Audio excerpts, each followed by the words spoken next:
right or wrong. I opened my almirah and selected a cotton sari. I love wearing saris as I am absolutely comfortable with them. I got dressed and gave a final look in the mirror before I stepped out for office.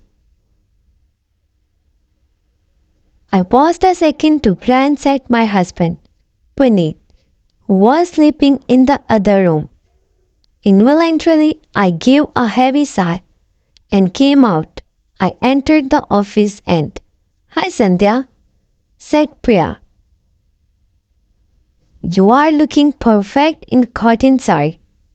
"Hi Priya, thank you. You made my day." I saw Shiva entering the office, and we smiled each other from a distance and he left to his desk. Shiva must be in his early 40s. He has a charming personality. He always gives a warm smile, very professional at work, always respects others. He doesn't look at his age and is handsome too. I joined this office a month back, so with few colleagues, it's only a simple smile, but with few, it's a little more. That day during lunchtime, I heard a voice from behind. "May I sit here?" I returned back and it's Shiva, with his lunch in his hand. "Of course, yes, why not?" We sat facing each other, and to start a conversation, Shiva asked, "How was the weekend?" "Nothing much. Doing the pending chores and little rest." "That's it. And yours? Have you gone anywhere with your family?" I asked him, somehow confidently assuming him to be married. "Nowhere, just at home. Saw a movie in my home theater with my wife." "That's like a loving husband," I said, somewhere thinking. How I wish Vinny spends time with me like this. Shiva continued. "Actually, my wife is bedridden for 2 years after a fatal accident. So weekends I spent with her more." "Oh, I feel so bad to know about her condition." "How do you manage everything?" "I depend on my cook and a nurse to take care of her, apart from a regular maid. No option." His eyes were a little moist. I didn't know how and what to converse further. We finished our lunch and got back to work. After a few days, it became a routine affair to chat at the table during the lunch time. Shiva is very witty and intelligent. He has a great sense of fun, so it's never boring to talk to him. One day he asked, "Sandhya, you have not told me anything about your family." "Nothing great about my family." I sighed and continued. "My husband, Puneet, doesn't work. He is an alcoholic. I run the house and I have to give him money for alcohol too. I have a son aged 10 and I have put him in a boarding school as I don't want his father's influence on him." "How irresponsible Puneet is," said Shiva in a little aggressive tone. "It's okay, Shiva." Initially, he worked for a couple of years and due to bad friends he got into this. In the starting years, I could not come to terms with this attitude of his. I tried taking him to rehab and counseling. Nothing worked, as he has become a slave to alcohol. "Nothing can be done now, Shiva. I set my mind and only see the positive things, and I pity him. I keep myself busy managing my home and office. I find solace in painting. I keep myself busy and have accepted life as it is. Sandhya, you are great. Maybe that's why they say a woman is a personification of patience. Oh, come on, Shiva. You are no less. You do so much for your wife.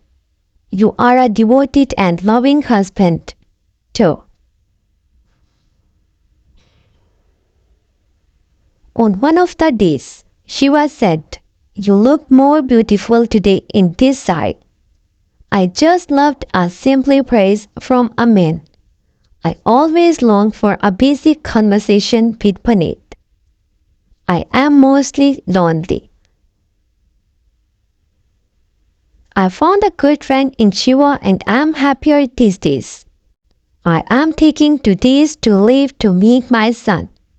See you next Monday, Shiva. That's nice. Take care.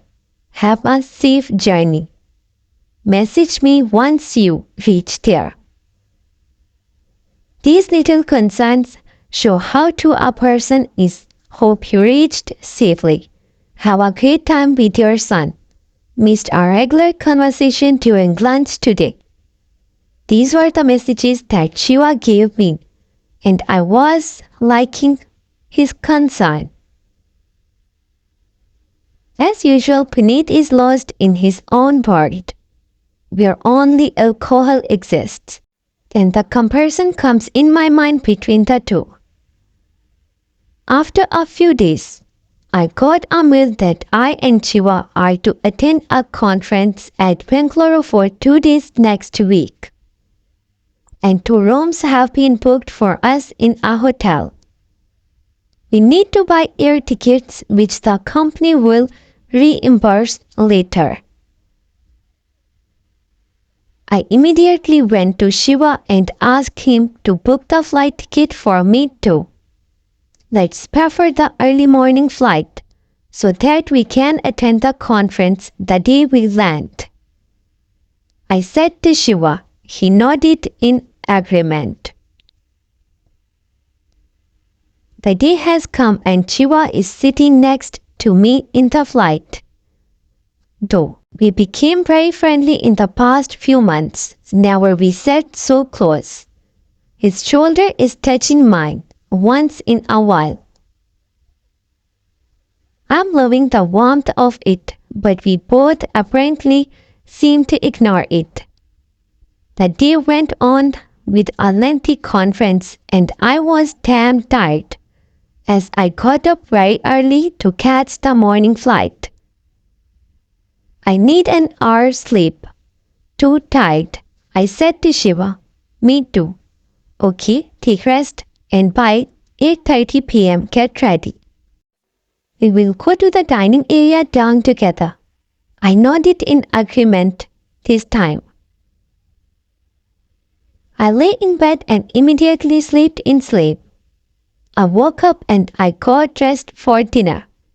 It's already at 8:40 p.m. I waited for Shiva for 5 more minutes and decided to go to his room and call for dinner.